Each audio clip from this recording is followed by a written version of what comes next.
નમસ્કાર. આજે આપણે ચાર્લી મંગરના એક એવા કમાલના આઈડિયા વિશે વાત કરવાના છીએ જે સફળતાની આખી વ્યાખ્યા જ બદલી નાખે છે. તો ચાલો શરૂ કરીએ.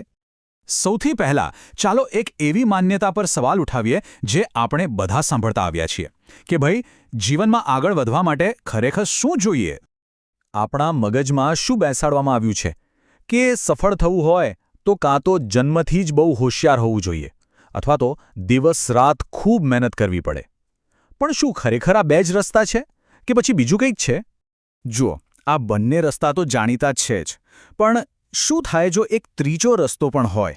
એક એવો રસ્તો જે કદાચ ઓછો જાણીતો છે પણ ક્યાંય વધારે પાવરફુલ છે. તો આ ત્રીજો રસ્તો આપણને બતાવ્યો છે દુનિયાના એક મહાન ઇન્વેસ્ટર ચાર્લી મંગરે. ચાલો સમજીએ એમના જબરદસ્ત વિચારને. કેટલી સિમ્પલ પણ કેટલી ઊંડી વાત છે નહીં? મતલબ કે સફળતા તમારી બુદ્ધિ પર નહીં પણ દરરોજ થોડું વધુ સમજદાર બનવાની આદત પર આધાર રાખે છે. તો આ લર્નિંગ મશીન એટલે કે શીખવાનું મશીન એ છે શું? સીધી ભાષામાં કહીએ તો એવી વ્યક્તિ જે દરરોજ કંઈક ને કંઈક નવું શીખવાની આદત પાડી દે. બસ એટલું જ.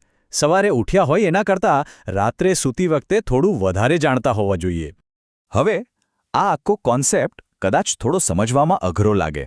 એટલે ચાલો એને એકદમ સરળ બનાવવા માટે એક નાનકડી વાર્તા સાંભળીએ.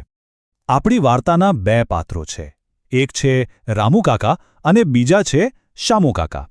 બંનેનું કામ એક જ છે, ચાની લારી ચલાવવાનું. પણ બંનેના કામ કરવાની રીતમાં જમીન આસમાનનો ફરક છે. એક છે જેમને લાગે છે કે એમના સાદા કામમાં શીખવા જેવું કંઈ છે જ નહીં, અને બીજા માને છે કે કામ ગમે તેટલું નાનું કેમ ન હોય, એને વધુ સારું બનાવવાનો મોકો તો હંમેશા હોય જ છે. હવે રામુ કાકાની લારી પર નજર કરીએ. ચાનો સ્વાદ વર્ષોથી એનો એ જ. લારી પર સાફ સફાઈનું ઠેકાણું નહીં. ગ્રાહકોને કલાકો સુધી રાહ જોવી પડે. એમનો તો એક જ મંત્ર છે, જેમ ચાલે છે એમ ચાલવા દો. અને એટલે જ એમનો ધંધો પણ બસ ચાલી રહ્યો છે, આગળ નથી વધી રહ્યો. તો આ હતા રામુ કાકા. હવે ચાલો જોઈએ શામુ કાકાની દુનિયામાં જે એક સાચા લર્નિંગ મશીન છે એ શું અલગ કરે છે. શામુ કાકા કંઈ રોકેટ સાયન્સ નથી વાપરતા.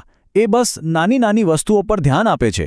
કોઈ ગ્રાહકે કહ્યું કે ગ્લાસ બરાબર સાફ નથી તો એમણે તરત જ એ સુધાર્યું. એમણે જોયું કે બાજુવાળો પેપર કપ વાપરે છે તો એમણે પણ શરૂ કર્યું. કોઈએ સલાહ આપી કે એલચીવાળી ચા બનાવો તો એમણે ટ્રાય કરી. એ સતત ગ્રાહકો સાથે વાતો કરતા રહે છે, એમની જરૂરિયાત સમજવા. આ નાના નાના ફેરફારો જ એમની સફળતાનું કારણ છે. ટીપે ટીપે સરોવર ભરાય, બસ એ જ રીતે. ખબર છે બંને વચ્ચે સૌથી મોટો ફરક શું છે? એ છે શામુ કાકાની માનસિકતા. એ દરરોજ રાત્રે પોતાની જાતને એક સવાલ પૂછે છે, આજે મેં શું શીખ્યું અને કાલે હું શું વધુ સારું કરી શકું. બસ આ એક સવાલ એ જ એમના લર્નિંગ મશીનનું એન્જિન છે. અને આનું પરિણામ જુઓ, એકદમ સ્પષ્ટ છે. રામુ કાકાનો ધંધો ત્યાંનો ત્યાં જ છે, એકદમ સ્થિર, જ્યારે શામુ કાકાનો ધંધો સતત વધી રહ્યો છે. આને કહેવાય કમ્પાઉન્ડિંગ ઇફેક્ટ, જ્ઞાનનું ચક્રવૃદ્ધિ વ્યાજ. દરરોજ 1% સુધારો કરો અને વર્ષના અંતે તમે ક્યાંય આગળ હશો. તો આ વાર્તા ખાલી રામુ કાકા કે શામુ કાકાની નથી. આ વાર્તા આપણા બધાની છે. જીવનની આ જે લાંબી રેસ છે ને, એમાં આ સિદ્ધાંત કેવી રીતે કામ આવે છે, ચાલો એ સમજીએ. જે વ્યક્તિ લર્નિંગ મશીન બની જાય છે એની સફર કંઈક આવી હોય છે. શરૂઆત કદાચ એક નાનકડી ચાની લારીથી થાય, પણ ધીમે ધીમે દરરોજ શીખીને ગ્રાહકો ખુશ થાય છે, નામ બને છે, અને ભવિષ્યમાં એ જ નાની લારી એક મોટી સફળ દુકાન બની શકે છે. આ બધું જ શક્ય છે. તો આખી વાતનો સાર શું છે? એ જ કે સફળતા માટે જન્મજાત બુદ્ધિની જરૂર નથી. જરૂર છે દરરોજ કંઈક નવું શીખવાની ભૂખની. બસ આટલું જ. તો આજનો દિવસ પૂરો થાય અને રાત્રે સૂવા જઈએ એ પહેલાં એકવાર પોતાની જાતને આ સવાલ જરૂર પૂછજો. આજે મેં શું એવું શીખ્યું જે મને કાલ કરતાં થોડો વધુ સારો બનાવે? કારણ કે સાચી સફળતાની શરૂઆત બસ આ એક નાના સવાલથી જ થાય છે.